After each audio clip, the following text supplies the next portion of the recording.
જય સ્વામિનારાયણ વિદ્યાર્થી મિત્રો, શ્રી સ્વામિનારાયણ ગુરુકુળ રાજકોટ સંસ્થાન દ્વારા આયોજિત SGIS ઓનલાઈન લેક્ચરમાં આપનું સ્વાગત છે. આજે આપણો ટોપિક છે, આપણે એક નવું ચેપ્ટર શરૂ કરવા જઈ રહ્યા છીએ.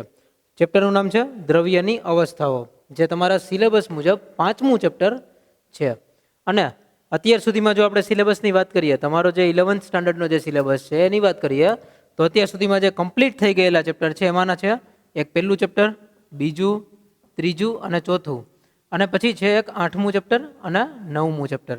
આટલા ચેપ્ટર તમારા સાવ કમ્પ્લીટ થઈ ગયેલા છે. આ સિવાયનું આપણે અત્યારે 5મું ચેપ્ટર દ્રવ્યની અવસ્થાઓ, આને આપણે અત્યારે શરૂ કરીએ છીએ. તો પહેલું ચેપ્ટર તમને ખબર છે શું હતું? પહેલા ચેપ્ટરની અંદર બધા સાંદ્રતાના એકમો ને એ બધી વાત હતી. બીજા ચેપ્ટરની અંદર આપણે ભણ્યા હતા કે જેની અંદર પરમાણુનું બંધારણ છે, જેની અંદર બધા અલગ અલગ પ્રકારના પરમાણુ નમૂનાઓ, બોહરનો પરમાણુ નમૂનો અને એને રિલેટેડ પ્રશ્નો બધા આપણે કર્યા હતા. અમુક દાખલાઓ પણ હતા જેની અંદર મહત્વના ટોપિક હતા હાઇઝનબર્ગનો અનિશ્ચિતતાનો સિદ્ધાંત અને દ બ્રોગલીનો સિદ્ધાંત. પછી ત્યાર પછીનું ત્રીજું ચેપ્ટર સૌથી ઇમ્પોર્ટન્ટ કહી શકાય, જે છે આવર્ત કોષ્ટકનું. ચોથું ચેપ્ટર, ચોથા ચેપ્ટરની અંદર તમે રાસાયણિક બંધન વિશે ભણ્યા કે રાસાયણિક બંધ કઈ રીતે બનતા હોય છે, કયા કયા પ્રકારના રાસાયણિક બંધ હોય છે, એની બધી માહિતી તમે એની અંદર લીધેલી છે. ત્યાર પછી 8મું ચેપ્ટર જે આપણે છેલ્લે કરેલું છે એનું નામ છે રેડોક્સ પ્રક્રિયાઓ. તો રેડોક્સ પ્રક્રિયાઓ જે થતી હોય છે, તો આ આપણું રેડોક્સ જે હતું, રેડોક્સ પ્રક્રિયાઓ એ આપણું 12મા ધોરણ માટેનું બેઝિક છે. બરાબર, રેડોક્સ પ્રક્રિયાઓ આખું ચેપ્ટર આવડતું હોય એની અંદર આપણે ભણ્યા હતા અલગ અલગ તત્વોના ઓક્સિડેશન આંક ગણવા, કોઈ પણ સંયોજનની અંદર રહેલા તત્વોના ઓક્સિડેશન આંક ગણવા, જે તે પ્રક્રિયાને બેલેન્સ કરવી, એ બધી માહિતી આપણે એની અંદર લીધેલી છે. જો આ ચેપ્ટર તમને આવડતું હોય તો 12મા ધોરણનું વિદ્યુત રસાયણ ચેપ્ટર એ તમને ખૂબ જ સહેલું લાગે. બરાબર, ખૂબ જ સહેલું તમને થઈ જશે. ત્યાર પછી 9મું ચેપ્ટર છે હાઇડ્રોજન. આ પણ તમે લોકો ભણી લીધું છે. તો હવે આપણે ફિઝિકલ કેમેસ્ટ્રી તરફ જાય છીએ. અત્યાર સુધી જે ભણ્યા હતા એ ઇનઓર્ગેનિક કેમેસ્ટ્રી હતું અને જનરલ કેમેસ્ટ્રી હતું. હવે આપણે જે ભણીએ છીએ એનું છે ફિઝિકલ કેમેસ્ટ્રી. અને ફિઝિકલ કેમેસ્ટ્રી એકચ્યુઅલી શું છે? ફિઝિકલ કેમેસ્ટ્રી એ છે દ્રવ્યની અવસ્થાઓ. આપણી પાસે ફિઝિકલ કેમેસ્ટ્રીના ટોટલ 3 ચેપ્ટર છે. અને જો ફિઝિકલ કેમેસ્ટ્રી શું છે એવું તમારે સમજવું હોય, જેને કહેવાય છે ગુજરાતીમાં ભૌતિક રસાયણ. બરાબર, ઇંગ્લિશમાં જેને ફિઝિકલ કેમેસ્ટ્રી દ્વારા ઓળખાય છે, ગુજરાતીમાં એને કહેવાય છે ભૌતિક રસાયણ. તો જે ભૌતિક રસાયણ વિજ્ઞાન છે, ફિઝિકલ કેમેસ્ટ્રી છે, આ એક તો પહેલી વાત એ કે જ્યારે કોઈ પણ પ્રકારનું કેમેસ્ટ્રી કે કેમેસ્ટ્રી, ફિઝિક્સ, બાયોલોજી આવા સબ્જેક્ટ નહીં હોય કે નહોતા, એવા સમયે જે સૌથી વધારે રિસર્ચ થયેલા છે એ બધા જ ફિઝિકલ કેમેસ્ટ્રીને આધારિત થયેલા છે. ફિઝિકલ, ભૌતિક, એનો મિનિંગ એવો થાય છે કે જે વસ્તુને આપણે જોઈ શકીએ, અડી શકીએ, અનુભવી શકીએ. બરાબર છે, એ આખી ભૌતિક પ્રક્રિયાઓ છે. તો આ જે કેમેસ્ટ્રીનો અભ્યાસ છે, આપણે જેમ વાત કરતા હોય કે તમે રાસાયણિક બંધનમાં વાત કરી હશે કે હાઇડ્રોજન બંધ બન્યો છે, કે આનો પરમાણુનો બંધ આની સાથે બન્યો, આના ઇલેક્ટ્રોન નીકળી ગયા, ઇલેક્ટ્રોન આવી ગયા, આ બધી વાત તમે ભણેલી છે અત્યાર સુધી. પણ એની અંદર તમે ક્યાંય પણ ઇલેક્ટ્રોનને જોઈ શકતા નહોતા. બરાબર છે, તમે કાંઈ પણ એની અંદર અનુભવી શકતા નહોતા. ફક્ત જે એના પરોક્ષ પરિણામો હતા એને આપણે માનવાના હતા. બરાબર, જ્યારે જે ફિઝિકલ કેમેસ્ટ્રી છે એ સૌથી મહત્વનું કહેવાય છે, સૌથી મહત્વનું રિસર્ચ માટે ઉપયોગી કેમેસ્ટ્રી છે, કે જેના દ્વારા આપણને પ્રત્યક્ષ, પરોક્ષ બધી પ્રકારના પરિણામો મળી શકે. ઓર્ગેનિક કેમેસ્ટ્રી હોય કે ઇનઓર્ગેનિક કેમેસ્ટ્રી હોય, એ બધાનો ઉપયોગ છેલ્લે એનું જે સાબિતી છે એ તો બધી ફિઝિકલ કેમેસ્ટ્રી દ્વારા જ આવી શકે છે. બરાબર, તો આપણે આ ફિઝિકલ કેમેસ્ટ્રી અત્યારે શરૂ કરીએ છીએ. આપણા સિલેબસની અંદર 11મા ધોરણના સિલેબસમાં જે ફિઝિકલ કેમેસ્ટ્રીના ચેપ્ટર છે, એ ફિઝિકલ કેમેસ્ટ્રીના કુલ 3 ચેપ્ટર છે. એક છે 5મું, આ 6ઠું અને 7મું. 5મું ચેપ્ટર એ છે દ્રવ્યની અવસ્થાઓ, 6ઠું ચેપ્ટર એ છે ઉષ્માગતિશાસ્ત્ર અને 7મું ચેપ્ટર છે સંતુલન. આ 3 ચેપ્ટર આપણા સિલેબસમાં અત્યારે ફિઝિકલ કેમેસ્ટ્રીના રહેલા છે. આપણે અત્યારે શરૂ કરીએ છીએ દ્રવ્યની અવસ્થાઓ. ખૂબ જ નાનું અને સહેલું ચેપ્ટર છે, જે તમે સરળતાથી એને સમજી શકશો. 3-4 નિયમો છે, એ નિયમોને તમારે યાદ રાખવાના છે. આ સિવાય બીજી કોઈ મહત્વની વાત એની અંદરથી યાદ રાખવાની રહેતી નથી. અને ઓમ પણ હવે તો આ વર્ષે બોર્ડના નવા સિલેબસ પ્રમાણે, જે ગુજરાત બોર્ડનો નવો સિલેબસ છે એના મુજબ આમાંથી અમુક ટોપિક નીકળી ગયા છે. પણ છતાં પણ આપણે જે તમારી માર્ચ કે એપ્રિલ અથવા તો મે જૂનમાં હવે લેવાશે જે એક્ઝામ, એ તમારી 2021માં જે એક્ઝામ લેવાશે એની અંદર અમુક ટોપિક બધા ચેપ્ટરમાંથી થોડા ટોપિક છે નીકળી ગયા છે. છતાં પણ આપણે એ ટોપિકને અહીંયાથી એલિમિનેટ નહીં કરીએ. આપણે બધા જ ટોપિકનો અભ્યાસ આની અંદર આપણે કરવાનો છે. આ સિવાય જે ટેક્સ્ટ બુકમાં નથી આપ્યા એવા ટોપિકનો અભ્યાસ પણ આપણે સાથે સાથે કરશું, જેથી કરીને આપણને જેડબલઈ અને નીટની અંદર પણ એનો ઉપયોગી થઈ જાય. બરાબર, આપણા માટે જેડબલઈ અને નીટના અલગ લેક્ચર કોઈ રહેલા નથી. આપણે બોર્ડના જે લેક્ચર હોય, બોર્ડનો જે ટોપિક ભણતા હોય છે એની સાથે સાથે જ આપણે જેડબલઈ અને નીટના લેક્ચર્સ પણ લઈ લઈએ છીએ, એના સાથેના ટોપિક પણ ભણતા હોય છે. તો દ્રવ્યની અવસ્થાઓ હવે સ્ટાર્ટ કરી દઈ. તો જો દ્રવ્યની અવસ્થાઓ એટલે શું થાય, તો પહેલા તો આપણને એ પ્રશ્ન હોવો જોઈએ કે દ્રવ્ય એટલે શું? દ્રવ્ય કોને કહેવાય? દ્રવ્ય એટલે કે જેને દળ છે અને જે જગ્યા રોકે છે. આ વ્યાખ્યા તમે પહેલા ચેપ્ટરમાં ભણ્યા છો કે જેને દળ હોય અને જે જગ્યા રોકે એ બધાને જ કહેવાય દ્રવ્ય. દ્રવ્યની વ્યાખ્યા છે.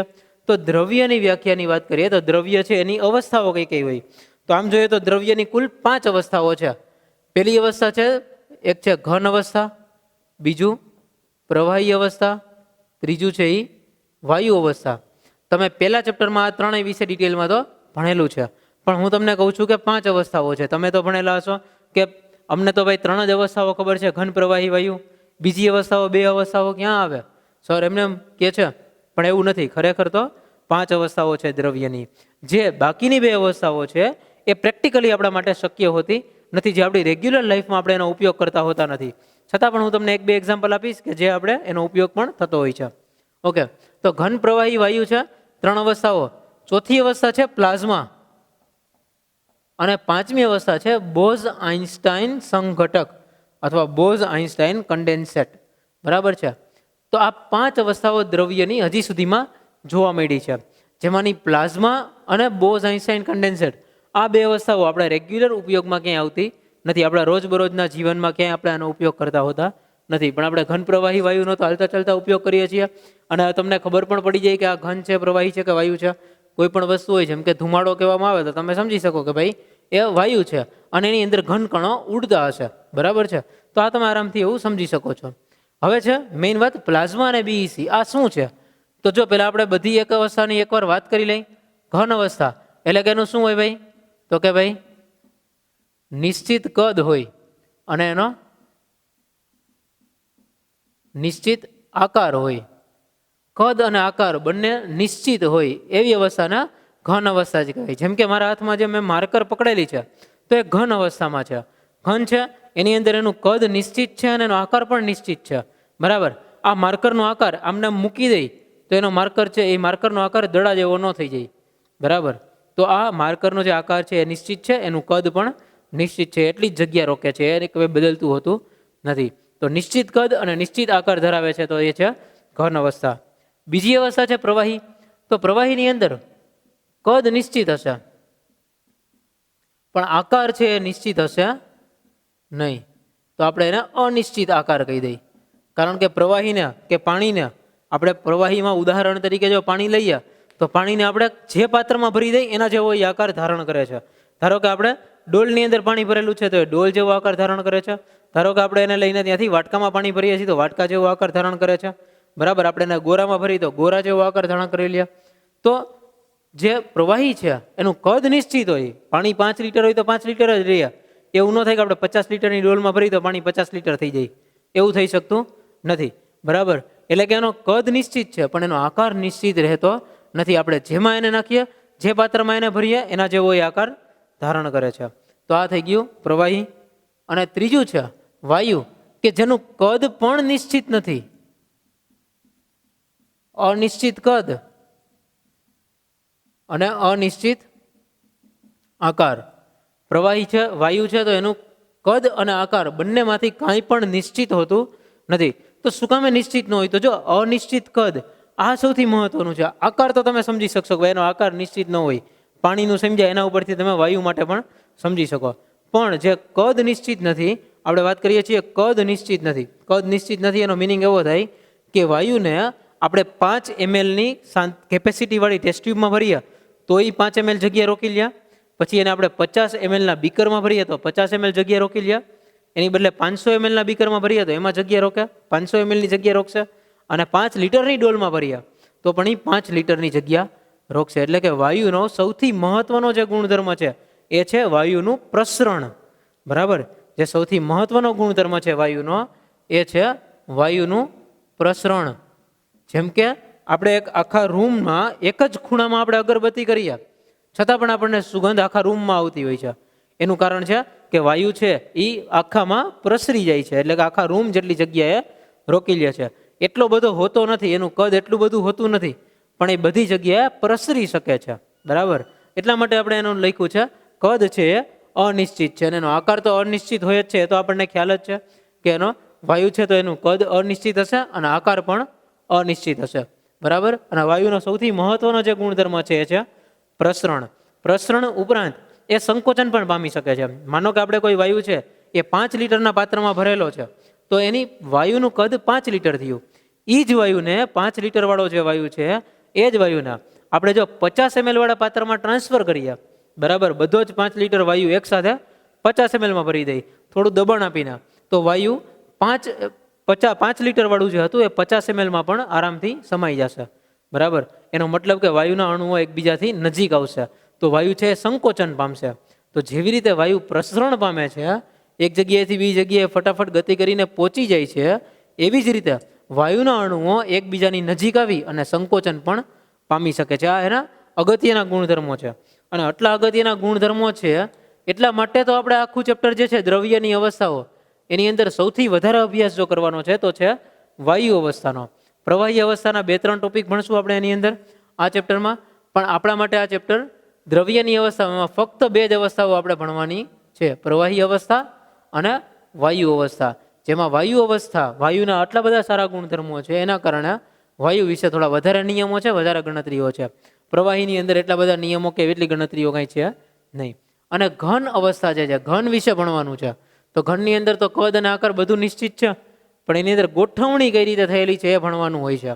તો જે ઘન અવસ્થા છે એના વિશે તમે 12મા ધોરણના ચેપ્ટરમાં ભણશો. તમારું એક આખું ચેપ્ટર છે 12મા ધોરણમાં ઘન અવસ્થા, એ તમે અત્યારે 12th સ્ટાન્ડર્ડમાં એને ભણશો.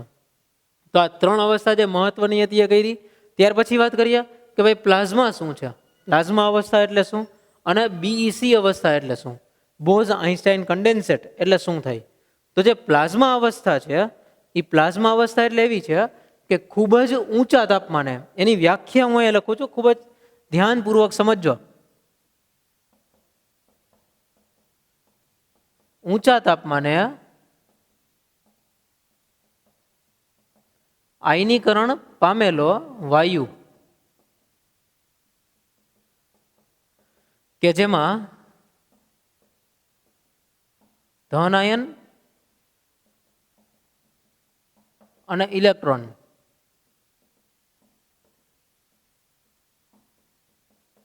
મુક્ત સ્વરૂપે હોય. ઊંચા તાપમાને આયનીકરણ પામેલો વાયુ કે જેમાં ધન આયન અને ઇલેક્ટ્રોન બંને મુક્ત સ્વરૂપે રહેલા હોય, એ અવસ્થાને પ્લાઝમા અવસ્થા કહેવાય છે. આ ઊંચા તાપમાને જે લખ્યું છે ને એ ખૂબ જ ઊંચું તાપમાન હોય. અને આની આપણે વ્યાખ્યા હવે સમજીએ તો જોઈએ તો ઊંચા તાપમાને આયનીકરણ પામેલો વાયુ એટલે કે ખૂબ જ ઊંચું તાપમાન હોય ત્યારે વાયુનું આપણે આયનીકરણ કરીએ છીએ. આયનીકરણ કરવું એનો મતલબ એવો થાય કે એમાંથી ઇલેક્ટ્રોનને દૂર કરવા. આના વિશે આપણે 3જા ચેપ્ટરમાં ઓલરેડી ભણી ગયા છીએ, તો હવે એવી તમને ખબર પડે છે. તો કોઈ પણ વાયુ હોય એ વાયુને ખૂબ જ ગરમ કરી એની અંદર રહેલા ઇલેક્ટ્રોન, એની અંદર જે સંયોજકતા ઇલેક્ટ્રોન રહેલા છે, સંયોજકતા ઇલેક્ટ્રોન, જો શબ્દ નવો ન લાગવો જોઈએ તમને, સંયોજકતા ઇલેક્ટ્રોન એટલે જે બહારની કક્ષામાં રહેલા ઇલેક્ટ્રોન છે, તો સંયોજકતા ઇલેક્ટ્રોન છે એ નીકળી જાય. બરાબર, આયનીકરણ પામેલો વાયુ, તો એ સંયોજકતા ઇલેક્ટ્રોન નીકળી જાય ત્યારે એ વાયુનું આયનીકરણ થયું કહેવાય. હવે આયનીકરણ પામેલો જે વાયુ છે એ વાયુ કોઈ પણ ધારો કે એક વાયુ છે એમ, બરાબર, આ વાયુ છે આપણી પાસે, આની અંદરથી ઇલેક્ટ્રોન નીકળી ગયા, તો હવે એમ ઉપર આવ્યો પ્લસ વીજભાર, તો આ બન્યો ધન આયન. ઇલેક્ટ્રોન નીકળી જાય, ઊંચા તાપમાને આયનીકરણ પામેલો વાયુ કે જેમાં ધન આયન એટલે આ ધન આયન અને ઇલેક્ટ્રોન એટલે કે આમાંથી જે ઇલેક્ટ્રોન છૂટો પડ્યો એ આ બંને મુક્ત સ્વરૂપે હોય. એટલે કે એક જ પાત્રની અંદર હોય, ધન આયન પણ હોય અને ઇલેક્ટ્રોન પણ હોય, પણ બંને ભેગા થતા હોય નહીં. શું કામે ભેગા ન થઈ શકે? એનું કારણ છે આપણે તાપમાન આપી દીધું ખૂબ જ ઊંચું, એને બહુ જ ગરમ કર્યું છે. બરાબર, એની કેપેસિટી કરતાં વધારે ગરમ કર્યો ને એ અવસ્થા જે છે, એ ગરમી જે છે, એ તાપમાન એ આપણે જાળવી રાખ્યું. એટલું જ તાપમાન જો આપણે જાળવી રાખીએ તો ઊંચા તાપમાને જે વાયુ આયનીકરણ પામે છે એમાં ધન આયન અને ઇલેક્ટ્રોન બંને મુક્ત સ્વરૂપે રહી શકતા હોય છે. બરાબર. તો એ જે અવસ્થા છે એ અવસ્થાને પ્લાઝ્મા અવસ્થા કહેવામાં આવે છે. પ્લાઝમાનું જો ઉદાહરણ તમારે જોવું હોય તો તમે ઘણી બધી જગ્યાએ નિયોન લાઇટ્સ જોઈ હશે. બરાબર. નિયોન લાઇટ એટલે જે દુકાનના સાઇન બોર્ડમાં વપરાય છે, કે જે આખી ટ્યુબ જેવી હોય છે, આ નળી જેવી હોય છે આખી લાઇટ. બરાબર. હવે નવા મુજબ એની અંદર એલઈડી ફિટ કરે છે. બરાબર. જેનેથી પણ સારો પ્રકાશ આવે છે. પણ જૂના મુજબ એવું હતું, કદાચ તમે સાયન્સ સિટીની મુલાકાત લીધી હોય તો એની અંદર પણ તમે નિયોન લાઇટ્સ જોઈ હશે, કે આવી એક કાચની નળી હોય અલગ અલગ આકારની, એની અંદર આ છેડે એક ઇલેક્ટ્રોડ હોય, બીજા છેડે ઇલેક્ટ્રોડ હોય. એ બે ચાલુ કરી દે, સ્વિચ ચાલુ કરી દે એટલે એમાંથી જે વાયુ ભરેલો હોય એ વાયુને કારણે આખી છે એ ચમકે. બરાબર. અંદર વાયુ ભરેલો હોય નળીની અંદર, એ કાચની નળી હોય. બરાબર. તો એ જે છે આપણી નિયોન લાઇટ્સ છે. અને છતાં પણ તમને જો જોઈ ન હોય કે ખ્યાલ ન હોય તો તમે ગૂગલ ઉપર સર્ચ કરી અને એના ફોટોઝ જોઈ શકો છો. Neon light. Okay. Neon light તમે સર્ચ કરશો એટલે આવી જશે. નિયોન લાઇટ્સ એટલા માટે કહેવાય છે કે જે આપણું 10મા નંબરનું તત્વ છે નિયોન, બરાબર, જે નિષ્ક્રિય વાયુ છે, એને નિયોનને આપણે એની અંદર ભરવાનો હોય છે. એ જે કાચની ટ્યુબ હોય છે એની અંદર નિયોન ભરવાનો હોય છે, અને અંદર જે અવસ્થા ઊભી થાય એ અવસ્થા પ્લાઝ્મા અવસ્થા દર્શાવતી હોય છે. ત્યાર પછી છે બોઝ આઇન્સ્ટાઇન કન્ડેન્સેટ. તો બીઈસી આનું તો પેલા ફૂલ ફોર્મ થાય છે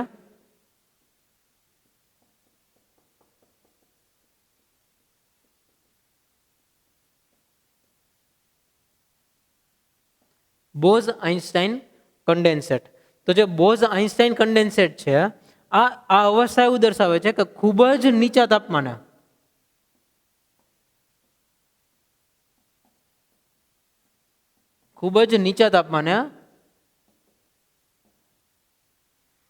ધાતુની અવસ્થા. તો અમુક ધાતુઓ માટે જ આ લાગુ પડે છે. આ જે અવસ્થા છે બોઝ આઇન્સ્ટાઇન કન્ડેન્સેટ એ ફક્ત અમુક ધાતુઓ માટે લાગુ પડે છે, બધી ધાતુઓ માટે લાગુ પડતી નથી. જ્યારે આપણે ધાતુને ખૂબ જ નીચા તાપમાને લઈ જઈએ છીએ, તાપમાન ખૂબ જ ઘટાડી દઈએ છીએ, એવા સમયે જે ધાતુની અવસ્થા જનરેટ થાય, ધાતુની જે અવસ્થા બને છે એ અવસ્થાને બોઝ આઇન્સ્ટાઇન કન્ડેન્સેટ કહેવાય છે.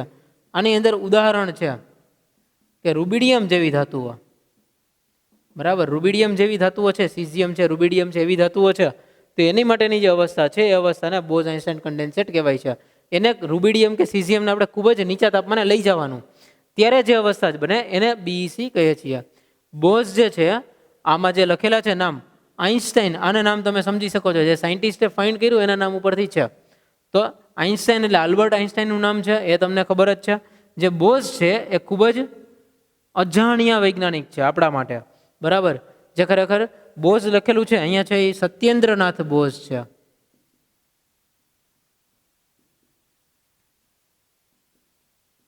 ભારતીય વૈજ્ઞાનિક છે અને એમણે આલ્બર્ટ આઇન્સ્ટાઇન સાથે પ્રયોગો કરી અને આ રીતે બીઈસી એક અવસ્થા બનાવી હતી. બરાબર. એટલા માટે એની યાદમાં એને બોઝ આઇન્સ્ટાઇન કન્ડેન્સેટ કે બોઝ આઇન્સ્ટાઇન સંઘટક એના તરીકે ઓળખાય છે આ અવસ્થાને. તો આ હતી આપણી દ્રવ્યની ટોટલ 5 અવસ્થાઓ. આ 5 અવસ્થાઓ વિશે આપણને ખ્યાલ આવી ગયો. હવે આપણે ટોપિક શરૂ કરીએ છીએ. ટોપિક છે આપણો આંતરાણવીય બળ.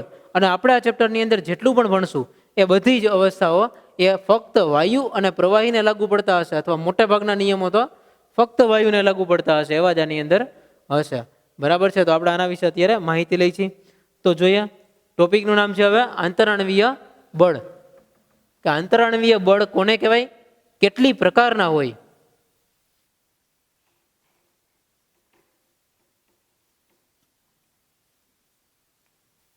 જો આંતરાણવીય બળ આનું એક બીજું નામ છે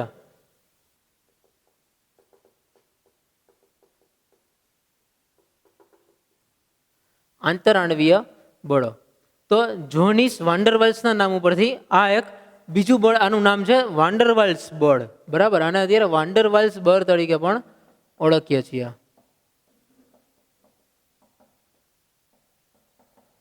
જે એક પ્રકારના આંતરાણવીય બળો જે છે એક પ્રકારના આકર્ષણ કે અપાકર્ષણ બળો છે. તો આ કોના વચ્ચે લાગતા હોય છે, તો કે જે બે અણુઓ હોય, જે વાયુ અવસ્થામાં રહેલા જે બે અણુઓ છે, બંને અણુઓ વચ્ચે કાં તો આકર્ષણ થતું હોય છે અથવા તો એની વચ્ચે અપાકર્ષણ થતું હોય છે. તો આકર્ષણ કે અપાકર્ષણ બળો એ પ્રકારના બળ છે એ બધાને આંતરાણવીય બળો તરીકે ઓળખાય છે. તો આકર્ષણ બળ કે અપાકર્ષણ બળ કોના કોના વચ્ચેનું આકર્ષણ કે અપાકર્ષણ બળ જોવાનું છે. તો વાયુની અંદર રહેલા બે અણુઓ વચ્ચેનું આકર્ષણ કે અપાકર્ષણ બળ, પ્રવાહીમાં રહેલા બે અણુઓ વચ્ચેનું, જેમ કે પ્રવાહી એટલે પાણી છે તો પાણી એટલે H2O, તેની અંદર ફક્ત એક જ H2O ન હોય, ઘણા બધા H2O રહેલા હશે ને, ત્યારે જ આખો જથ્થો બનતો હશે. બરાબર, તો ઘણા બધા H2O રહેલા છે, તો આમની વચ્ચે આ એક H2O, બીજો H2O, આ બંને વચ્ચે લાગતું કંઈક આકર્ષણ પણ લાગતું હશે અથવા અપાકર્ષણ પણ લાગતું હોય, તો આ પ્રકારના બળને આપણે આંતરાણવીય બળો કહીએ છીએ, જે ખૂબ જ નિર્બળ હોય છે. અને એટલા માટે વાન્ડરવાલ્સ બળો છે એને આપણે નિર્બળ બળ તરીકે વ્યાખ્યાયિત કરીએ છીએ. વાન્ડરવાલ્સ પ્રકારના બળ છે હંમેશા નિર્બળ હોય, આકર્ષણ બળ લાગતું હોય અથવા તો અપાકર્ષણ બળ પણ લાગતું હોઈ શકે. તો આ છે આંતરાણવીય બળ. આંતરાણવીય બળની આપણે જનરલ વ્યાખ્યા આપી છે. બરાબર, જોનિસ વાન્ડરવાલ્સના નામ ઉપરથી એના વાન્ડરવાલ્સ બળો તરીકે ઓળખાય છે. આંતરાણવીય બળો એટલે એક પ્રકારના આકર્ષણ અથવા અપાકર્ષણ પ્રકારના બળ છે. આ સિવાય વધારે બીજું કાંઈ જ નથી. તો આકર્ષણ કે અપાકર્ષણ બળો છે ને વાન્ડરવાલ્સ બળ છે, એના પ્રકાર આમ જોઈએ તો એના 4 પ્રકાર છે, પણ આપણે લખતા હોઈએ છીએ 3, ક્યારેક ક્યારેક 4 લખતા હોઈએ છીએ. તો પેલું જે છે એ પ્રકાર છે અધ્રુવીય બળો, અથવા તો એને લંડન બળો કહેવાય છે. અધ્રુવીય બળો, બીજું નામ છે લંડન બળો, બીજું નામ છે વિક્ષેપન બળો. આજના લેક્ચરમાં આપણે ફક્ત નામ જ ભણીએ છીએ. બરાબર, નેક્સ્ટ લેક્ચરની અંદર આ બધા ડિટેલમાં પણ આપણે હજી ભણવાના છે. પેલું બળ છે અધ્રુવીય બળો, અથવા તો બીજું નામ લંડન બળ કહી શકાય, અથવા એને વિક્ષેપન બળ પણ કહી શકાય. એ ખૂબ જ નિર્બળ હોય છે. અધ્રુવીય, તો ધ્રુવીયતા એટલે શું, આના વિશે તમને ખ્યાલ છે? ધ્રુવીયતા કોને કહેવાય? તમે ચોથા ચેપ્ટરમાં ધ્રુવીયતા ભણી ગયા છો, અને જો તમને અત્યારે યાદ ન હોય તો આજે તમારા માટે હોમવર્ક છે કે ધ્રુવીયતા વિશે તમે રિવાઇઝ કરી લો. જે તમારું ચોથું ચેપ્ટર છે એને તમે રિવાઇઝ કરો, એની અંદર ધ્રુવીયતા એક ટોપિક તમે ભણ્યા હતા. બરાબર, ધ્રુવીયતા કોને કહેવાય એને રિવાઇઝ કરીને રાખજો, એટલે બીજા લેક્ચરમાં તમને વાંધો ન આવે. બીજો પ્રકાર છે એ છે દ્વિધ્રુવીય બળો.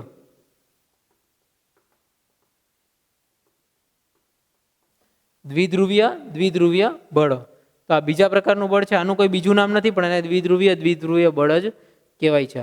બરાબર, ડાયપોલાર એવી રીતે કહેવાય છે. ઇંગ્લિશમાં એને ડાયપોલાર ફોર્સ કહેવાય છે. ડાયપોલાર ફોર્સ. ત્રીજો પ્રકાર છે એ છે કોઈ એટ્રેક્ટ કરતું હોય એવા પ્રકારનું બળ છે, તો એ પણ છે આકર્ષણ પામતું દ્વિધ્રુવીય બળ. એટલે એક અધ્રુવીય અણુ હોય, અધ્રુવીય અને દ્વિધ્રુવીય બળ. બરાબર, એક અણુ છે આપણો એ અધ્રુવીય હોય, બીજો અણુ છે એ દ્વિધ્રુવીય પ્રકારનો હોય, તો આના માટેનું બીજું નામ છે પ્રેરિત દ્વિધ્રુવીય બળ. પ્રેરિત દ્વિધ્રુવીય બળો. બરાબર છે, તો ત્રીજા પ્રકાર છે એ પ્રેરિત પ્રકારનું છે, કે જેમાં એક પરમાણુ દ્વારા બીજા પરમાણુને દ્વિધ્રુવીય અણુ બનવાની પ્રેરણા મળે છે, એટલા માટે આપણે એને પ્રેરિત દ્વિધ્રુવીય બળ દ્વારા ઓળખીએ છીએ. તો આ ત્રીજો પ્રકાર પ્રેરિત દ્વિધ્રુવીય બળ છે. અને ચોથો પ્રકાર છે જે ખરેખર પ્રકારમાં ગણવામાં આવતો નથી, પણ આપણે અત્યારે એને પ્રકારમાં કન્સિડર કરશું, કારણ કે આપણી ટેક્સ્ટબુક વાળાએ કર્યો છે. આપણે એને આપણા પ્રકારમાં પણ કન્સિડર કરશું, અને એ છે હાઇડ્રોજન બંધ, જેના વિશે તમે ચોથા ચેપ્ટરમાં માહિતી લઈ લીધી છે. હાઇડ્રોજન બંધ કોને કહેવાય, એ કયા કયા પ્રકારના હોય, 2 પ્રકારના, અંતરાણવીય અને અંતઃઆણવીય, એ પણ તમે જોઈ લીધું. કોના વચ્ચે હાઇડ્રોજન બંધ બને એ પણ માહિતી તમારી પાસે હવે છે. ઓકે, તો આ 4 પ્રકારના અંતરાણવીય બળ છે. જે આ 4 પ્રકારના અંતરાણવીય બળ એટલે આકર્ષણ બળ અથવા તો અપાકર્ષણ બળ, કાંઈ પણ થઈ શકતું હોય, એ બળને ખાલી અંતરાણવીય કહેવાય કોમન રીતે. આ ચારેયમાં પણ કાંઈ પણ પ્રકારનું થઈ શકે. બરાબર, અને બીજી રીતે એ આખા કોમન રીતે એને કહેવાય છે વાન્ડરવાલ્સ બળ. જે વાન્ડરવાલ્સ બળ છે એ ખૂબ જ નિર્બળ પ્રકારના બળ છે, બહુ પ્રબળ પ્રકારના બળ છે નહીં. એટલે કે એ 2 અણુઓ વચ્ચે કે 2 પરમાણુઓ વચ્ચે જેના વચ્ચે લાગતું હોય બળ, એ અમુક નજીક હોય, એકબીજાથી નજીક હોય તો જ બળ લાગી શકે. બંને વચ્ચે બંધ બનતા ન હોય, ફક્ત આકર્ષણ કે અપાકર્ષણ હોય, બંને એકબીજા સાથે જોડાઈ જતા હોતા નથી. ઓકે, તો આજના લેક્ચરમાં આપણે ભણ્યા કે દ્રવ્યની અવસ્થાઓ કઈ કઈ છે અને આંતરાણવીય બળના પ્રકાર કયા છે. નેક્સ્ટ લેક્ચરમાં આપણે જે આંતરાણવીય બળો છે એના પ્રકાર વિશે ભણશું. આ 4 પ્રકાર છે એના વિશે આપણે નેક્સ્ટ લેક્ચરમાં માહિતી મેળવવાની છે. આજનો લેક્ચર અહીંયા સુધી રાખશું. Thank you. જય સ્વામિનારાયણ.